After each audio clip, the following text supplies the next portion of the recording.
The Department of Veterinary Gynecology and Obstetrics is Center of Advanced Faculty Training established by Indian Council of Agriculture Research for its outstanding contribution in the field of animal reproduction.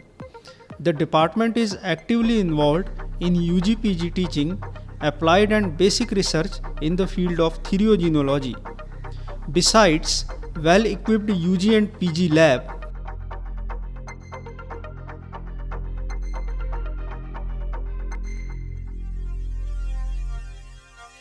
department has reproductive biology lab, radioimmunoassay lab,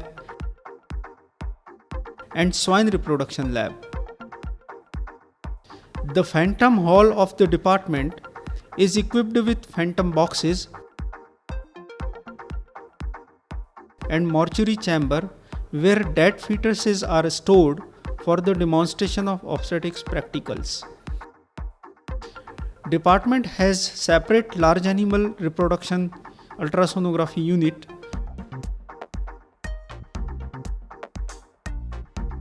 large animal obstetrics section, and uterine detortion area for the handling of clinical cases.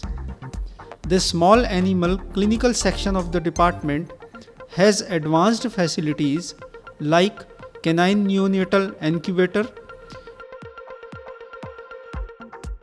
endoscopic artificial insemination, and state-of-the-art operation theatre. The department has library cum FIST sponsored computer lab for postgraduate students. Clinical investigation of bovine female infertility. Infertility is the diminished or absent capacity of the animal to produce a viable offspring. Actually, low reproductive efficiency is a major problem in the dairy herds. Inefficient reproductive performance results in excessively late age at first calving and long lactations. Both factors are costly to the dairy industry because of the high replacement costs, breeding expenses, and fewer calves being born. The diagnosis of bovine infertility is very important for timely treatment of the problem so that dairy animals can reproduce efficiently, and the aim of 12 to 13 months of a calving interval can be achieved to enhance production level of the animals. But diagnosis of infertility is one of the most frustrating and challenging problems to try. Many times, the actual problem occurs many months before animals are palpated for pregnancy or begin calving. There is no one or single test like a blood sample that will test for all of the problems. Each cause or disease has different procedures required for diagnosis. In this video, some of the important clinical procedures like cervicovaginal mucus collection and its examination, that is Fun pattern, electrical resistance of vaginal mucus, vaginal examination, swab collection, biopsy collection, cytobrush technique, and ultrasonography to diagnose infertility in bovine are demonstrated. Cervicovaginal mucus collection and examination. Cervicovaginal mucus or CVM is mainly examined for heat detection and diagnosis of uterine infection. Its color should be clear or transparent, which is true estrous mucus.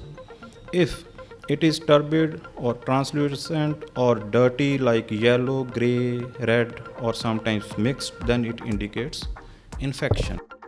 Procedure of cervicovaginal mucus collection.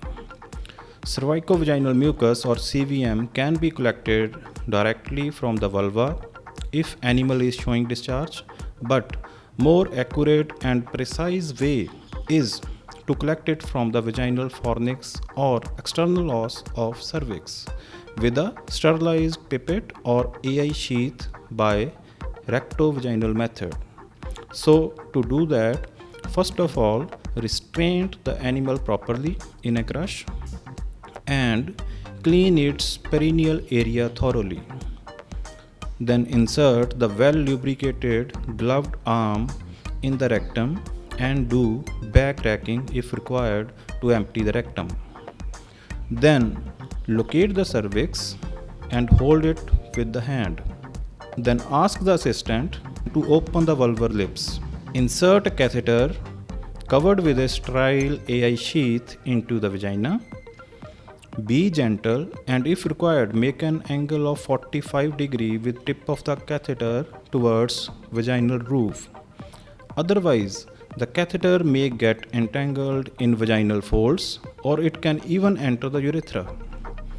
Then reach up to the level of cervix and insert the catheter in external os. Then remove the catheter so that only AI sheath remains there. Then attach a sterile 10 or 20 ml syringe to the outer end of AI sheath and suck out the CVM in the syringe.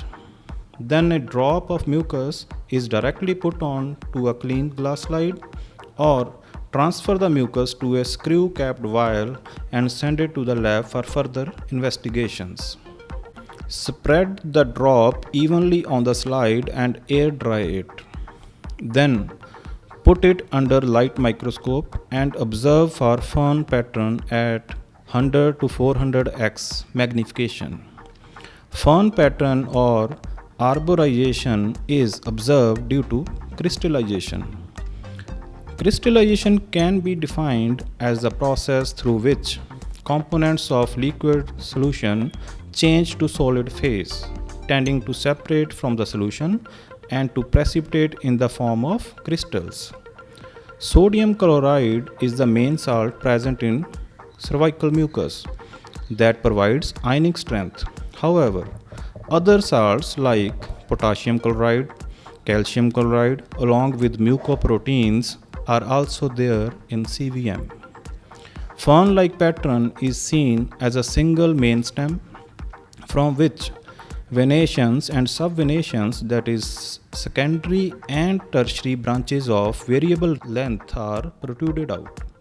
Such types of pattern are known as typical fern-like patterns, and these are observed during true estrus. Fern pattern is observed only during follicular phase and not during luteal phase of estrus cycle.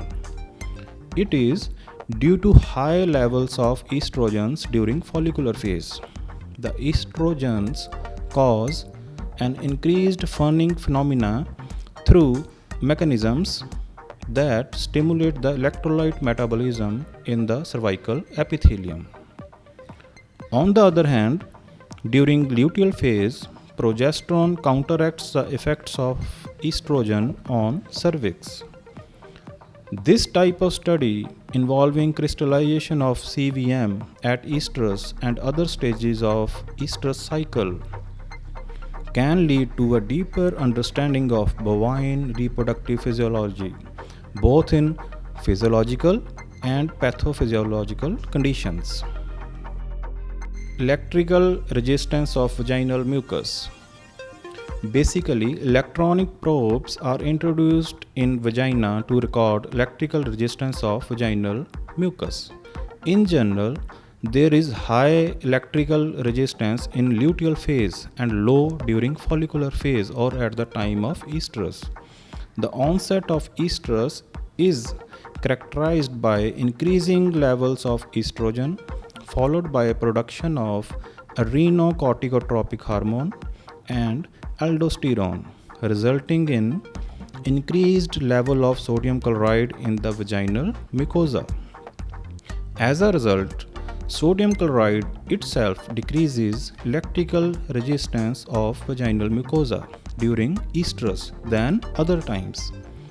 Therefore, low electrical resistance of vaginal mucus might be an indication for proper time of insemination, and such electrical resistance can easily be determined by a commercial electrical heat detector device. As a large number of dairy animals remain undetected when they are in estrus, therefore, electronic heat detector makes it easier to determine an optimum mating time for females with atypical estrus cycles. It can also detect an asymptomatic estrus period, that is, silent heat.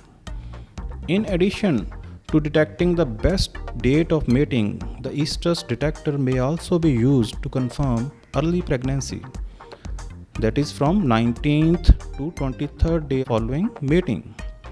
If the animal is not pregnant, the device determines another estrus period occurring in these days. Procedure of electrical resistance of vaginal mucus recording. First of all, restrain the animal properly in a crush and clean its perineal area thoroughly. Properly clean the heat detector to avoid any contamination of the vagina. Ask the assistant to clean the vulva and to open the vulvar lips. Gently introduce the device in vagina at about 45-degree angle.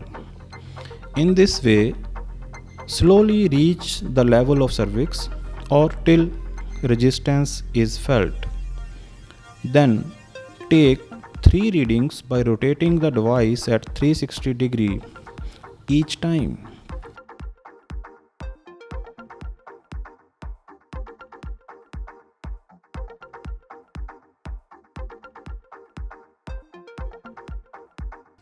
Then take the device out of vagina slowly and clean the vulva of the animal. Consider the average of 3 consecutive measurements or readings as final value. Always correlate the value of electrical resistance of vaginal mucus with other signs of estrus, because some pathological conditions such as vaginitis and cervicitis may also lower the value of electrical resistance similar to estrus period. Vaginal examination. Vaginal examination is done to view vaginal canal, its continuity, vaginal walls, vaginal roof, and vaginal floor for presence of any abnormality. Then we can also see the cervix, its external loss, any abnormal discharge coming out of it, any abnormality of cervical texture, that is any tumorous growth or presence of cervicitis. Vaginal examination is mainly performed by 2 methods, that is by vaginal speculum and by alpha vision. Procedure of vaginal examination by speculum. Vaginal speculum is a stainless device used to propagate female genital organs. In other words, this tool is used to visualize female vagina and cervix to rule out any gross lesion or abnormal discharge that can be source of infertility. It is believed that examining the cervix or the cranial vagina for the presence of purulent discharge from the uterus is a more precise and objective diagnostic test for the presence of uterine infection than transrectal palpation.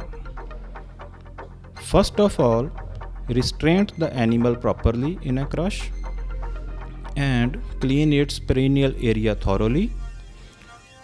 Properly clean the speculum with some antiseptic solution to avoid any contamination of the vagina. Any lubricant can also be applied over its jaws. Ask the assistant to clean the vulva and to open the vulvar lips. Hold the speculum in the right hand and turn the handle towards right side. That is, holding handle should be at right angle to long axis of vulva, and jaws of the speculum must be closed and should be parallel to long axis of vulva to facilitate smooth entry into the vagina. The speculum should be directed upwardly at an angle of 45 degree depending upon the situation. In this way, slowly reach the level of fornix and rotate the speculum in a way that its jaws become perpendicular to long axis of vulva and handle goes to ventral side. Then open the speculum by closing the holding handlebars and lock the speculum in this position to avoid unnecessary closure of jaws by straining or movement of animal. Then view the internal parts with the help of a light source, that is vaginal surroundings, for presence of any injury, laceration, any growth, cyst, etc. Also see the condition of cervix. Any abnormality within the cervix or any abnormal discharge coming out of it. Then after examination, to remove the speculum, repeat the whole procedure in reverse order as explained earlier. Firstly, unlock the jaws, then close the jaws properly. Here, precaution should be taken to avoid pinching of vaginal mucous membrane in between the two jaws. So make sure there is no vaginal tissue entangled in jaws, otherwise injury may occur. Then rotate the speculum to right side so that jaws become parallel to long axis of vulva and handle comes to right side. Then gently remove the whole vaginal speculum and clean the vulvar lips. Procedure of vaginal examination by Alpha Vision. This tool, Alpha Vision, is designed to provide general assistance in reproduction in addition to aiding insemination. This instrument is equipped with a camera that is attached to a smartphone and allows the operator to identify the best time to inseminate or to diagnose any abnormality within the tract. After loading the instrument, a protective sanitary cover sheath can be put on it to avoid dragging vaginal contamination into the uterus. Other advantages of Alpha Vision include that it is very easy to use and a single person can operate it effectively. Smartphone can be secured with a flexible strap-like stand that can be put around operator's neck. Estrus can be confirmed by visualizing the presence and quality of mucus. Any problem within the vagina or cervix can be identified. Then cervix can be located very easily and safely. Once the Alpha Vision is ready, restrain the animal properly in a crush and clean its perineal area thoroughly. Apply some lubricant over the device if required. Ask the assistant to clean the vulva and to open the vulvar lips. Insert the Alpha Vision gently into vagina. At the entry point, it should be directed towards upper side, making an angle of 45 or 60 degree depending upon situation. In this way, slowly reach to the level of fornix and near cervix while watching the screen of phone.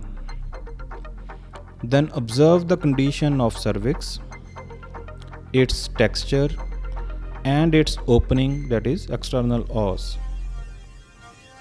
Then after inspection, gently take the device out of the vagina and clean the vulvar lips. With Alpha Vision, artificial insemination can also be performed very easily. An AI gun loaded with semen straw can be fixed in it. And with the help of camera, gun can be easily inserted in external os and uterine body to deposit semen. Procedure of uterine swab collection. Sometimes uterine swab is taken to identify various aerobic and anaerobic uterine flora responsible for infertility in repeat breeder animals. For this method, swab catheter is used by rectovaginal method.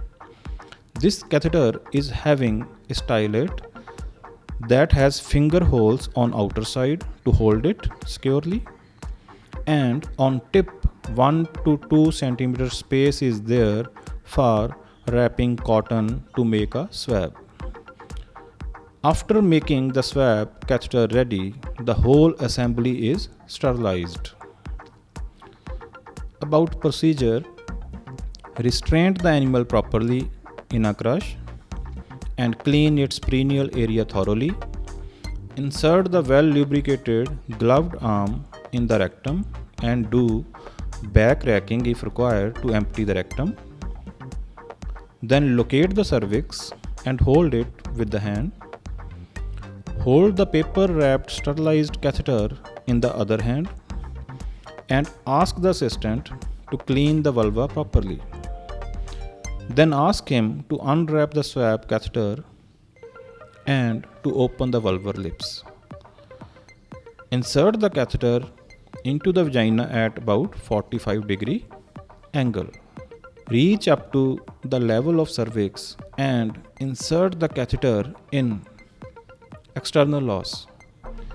Then cross the cervix to enter uterine body. Then push the stylet to expose swab inside the uterus and rotate it to collect uniform sample from all sides. Then pull the stylet to bring back the swab containing part inside the catheter. Gently take the catheter out of the vagina. Put the swab directly into a sterilized media containing vial and send it to the lab for microbiological investigations. Otherwise, an on-spot slide can also be prepared by rolling the swab on a clean glass slide for cytological studies. Procedure of uterine biopsy collection. In certain cases of bovine infertility, we need to collect uterine tissue samples to diagnose endometritis or any tumorous growth within the genitalia. For that purpose, we need a biopsy punch to collect uterine tissue sample. This instrument must be sterilized before use to avoid any genital contamination. Before taking sample, we must have a tissue collection vial containing 10% formalin solution, and we must note the identity of animal like its number, breed, etc. over the vial. First of all, restrain the animal properly in a crush. Clean its perineal area. Then put well lubricated gloved arm in the rectum. Perform back racking to remove all fecal matter from the rectum. Locate the cervix and hold it with the hand through rectum. Again clean the area around vulva. Hold the biopsy punch in the other hand close to the animal's external genitalia to avoid any possible environmental contamination. Ask the assistant to unwrap the punch and to open the vulvar lips. Gently insert the biopsy punch in vagina at about 45-degree angle with its jaws closed. Hold the handles or shanks of the punch by putting a finger and thumb in finger holes. You can use your thumb and little finger for this purpose or any other finger as per your convenience to keep it in a closed position. Slowly reach up to the level of cervix, cross it and reach at the point of biopsy collection site in uterine body. Remember not to open the jaws of punch before reaching the site of tissue collection. Otherwise, genital injury can occur. Then put little pressure on uterus with hand through rectum and feel the tip of instrument. Gently loose the handles of punch to open its jaws inside uterus. And by putting little pressure with hand through rectum, again close the jaws by closing the handles.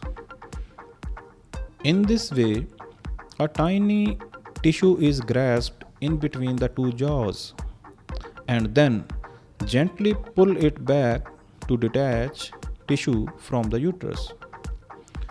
Then take the biopsy punch out of genitalia by holding the handles tight to avoid opening of jaws while coming out. Then put the biopsy punch directly into sample collection vial containing 10% formalin solution. Then send the vial to the lab for histopathological investigations. Uterine cytobrush cytology is considered most reliable and consistent method to evaluate subclinical endometritis in dairy animals. For this method, materials required are cytobrush assembly with pap smear brush, one clean glass slide, Giemsa stain, modified Giemsa stain or Wright's Giemsa stain, and one microscope. Now about procedure. Cytobrush assembly wrapped in with brown paper should be sterilized in hot air oven. The brown paper covering is removed on the spot at the time of sample collection. The assembly is carefully attached to pap smear brush without touching the tip and the first half of the instrument. After proper restraining of the animal, cleaning of vulvar lips is done with spirit swab. The instrument is then introduced through vulva, making an angle and passing it through the cervix. Once the instrument is in the uterus, the stellate which is attached to the brush is pushed to expose the brush. Then the assembly with stellate is rotated gently clockwise and anti-clockwise both direction. While doing so, mild pressure on the uterine wall by the hand through rectum is put so that uterine endometrium will be in close approximation to the cytobrush and the material inside the uterus will properly stick on the brush. The stellate is then pulled backward so that brush will be covered inside the barrel of the assembly. Immediately after collection, a smear is prepared on clean glass slide, and after drying of smear in the air, the slide is stained with pouring some stain over it. The smear is observed under microscope at 10x followed by 40x for the presence of polymorphonuclear cells. Or else, the cytobrush can be kept in a sterilized centrifuge vial and can be sent for CST in microbiology lab. The diagnosing criteria for subclinical endometritis is the presence of percent PMN cells. The threshold value of PMNs to declare subclinical endometritis during early postpartum period varies between 10 to 18%, whereas the values may be more than equal to 4% or more than equal to 6% during late postpartum period. Basics of reproductive ultrasonography. Every ultrasound machine have three important parts: monitor, keyboard and transducer or probe. Of them, the most sensitive part is transducer or probe. in which piezoelectric crystals are arranged. The keyboard have all the buttons for gain control, contrast, brightness, zoom in and zoom out to enhance the image quality. The normal frequency of audible sound is 20 to 20,000 Hz, which human being can perceive, but the frequency more than 20,000 Hz can't be perceived by human being is known as ultrasound waves. Now the principle of generating ultrasound waves. When a high frequency alternate voltage is provided to the piezoelectric crystals arranged in the probe, there is expansion and contraction of these crystals, and that leads to generation of mechanical waves. These waves are ultrasound waves. When these waves strike on the tissue, then depending upon the density of the tissue, the waves either propagated or reflected back and received by the probe again. When received by the probe, the waves are converted to electrical impulses and then displayed on the screen as echogenic dots. The type of transducer. There can be two types of transducer: linear array transducer and convex or sector array transducer. The linear array transducer has one flat acoustic surface and the other surface for finger rest to control the probe easily when it is inside the rectum. In linear array probes, multiple crystals are arranged in parallel fashion and contract and expand together, and hence the image visualized on the screen is often rectangular. In convex or sector array, the acoustic surface is convex and only few crystals are arranged and they move like a pendulum, and hence the image is pie-shaped. Most commonly, the transabdominal or transcutaneous probes are convex array. Transvaginal probes are highly sophisticated and are used transvaginally for the purpose of ovum pickup from the live animals. There is one attachment on the probe to introduce and guide the aspiration needle. That needle is attached to the catheter. Used transvaginally for the purpose of ovum pickup from the live animals. Modes of ultrasound. Most of the ultrasound scanners used in bovine reproduction are B mode. B indicates brightness modality, where two-dimensional display in the form of echogenic dots is present. M mode. M mode, where M stands for motion mode. This is an adaptation of B mode for evaluation of moving structure such as heart, pulse, etc. We can have B mode alone, B plus M mode together, or B plus B mode together, specifically when we want to compare two structures simultaneously. For example, if we want to see left and right ovary together, we can compare the structure present over left ovary and right ovary. Frequency of probes. There can be low and high frequency probes available. Basic principle to select frequency is when we want to greater surface details, then we use high frequency probes, but when we want to see deeper structures or if we want to have deep penetration, then use low frequency probes. Transducer nowadays are available as single frequency or multiple frequency or as a range of frequency with auto adjusting frequencies as well. Scanning approaches. There can be three types of scanning approaches. First is transrectal scanning.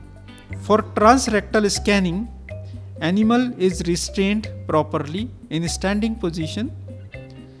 Then rectal transducer is taken to the rectum after evacuation of the feces. Then we will have to place the acoustic surface of the transducer on the structure that we want to visualize.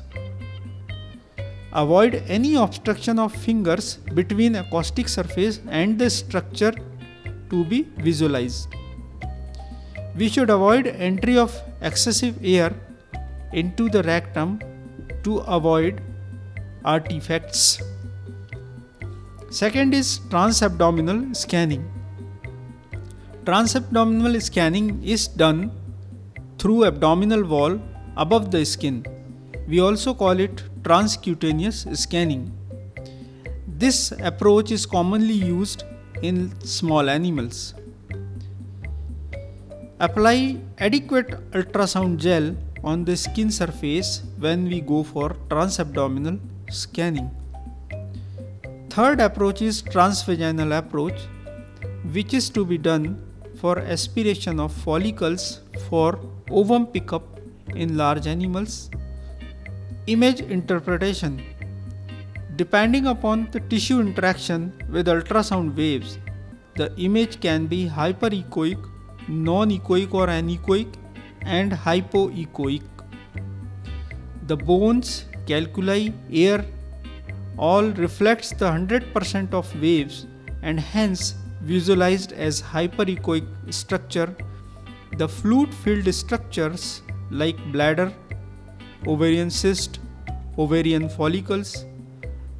These structures allows all the wave pass through and hence the image is non-echoic or black in appearance. The soft tissue allows some reflection and some passing through of the waves and hence the image is grayish or hypoechoic. Ultrasonographic characteristics of physiological ovarian structure. The first structure is follicles. The follicles are appeared as dark, anechogenic or black structure with defined smooth line boundaries. The present clip shows different sized follicle as anechoic structure and defined outline or defined boundary. The corpus luteum, depending upon its stage, the echogenicity is different. Corpus haemorrhagicum appears as greyish black structure, mature corpus luteum as greyish granular structure with defined boundary, and corpus albicans as greyish white structure. This clip shows hypoechoic granular greyish structure which is indicating presence of mature CL, and along with that one anechoic black structure with defined smooth line boundary which is mature dominant follicle. Now the abnormal ovarian structures. Most commonly observed abnormal ovarian structure is ovarian cyst. Ovarian cyst is defined as fluid-filled cavity which is having more than equal to 20 mm in diameter and that persists for more than 10 days. The type of cyst can be easily diagnosed by ultrasonography. In this clip, we can appreciate a big follicular cyst as a black anechoic structure with defined smooth line boundary. Now, uterine infections. Accumulation of heterogeneous echogenic liquid with thick uterine wall is indicative of uterine infection. Diameter of uterine cavity in pyometra varies between 5 to 20 cm and the lumen contents with highly echogenic particles are visualized on this image. Early pregnancy diagnosis. we can visualize the presence of fetal fluid and fetus itself or conceptus itself on 30th day gestation. In this pic, anechoic allantoic fluid and echogenic attached embryo is visible. 42 day of gestation in same buffalo, amount of allantoic fluid is more. Highly echogenic fetal parts with fetal movements are appreciable in amniotic sac. Along with we can appreciate fetal heartbeats. Now on 50th day of gestation, more amount of fetal fluid can be seen with more size of fetus. Similarly, on 60th day of gestation, we can appreciate fetal rib cage, we can appreciate vertebral column which is very much prominent. 90th day of gestation, the fetal rib cage and vertebral column is big and even more prominent. We can also visualize abnormal pregnancy or pregnancy losses by ultrasonography. In abnormal pregnancy, there will be hazy fetal fluids with the presence of debris material and reduction or loss of placentomes.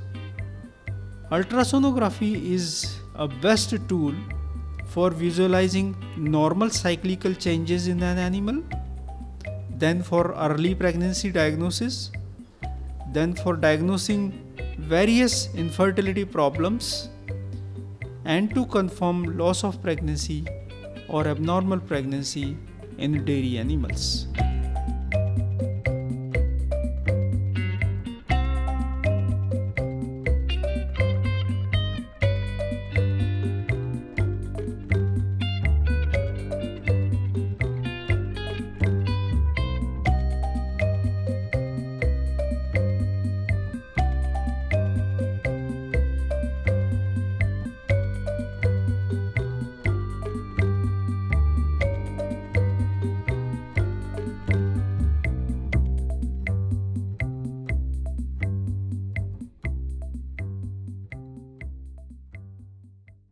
To watch more educational videos on veterinary and animal sciences, subscribe the channel and please touch the bell icon.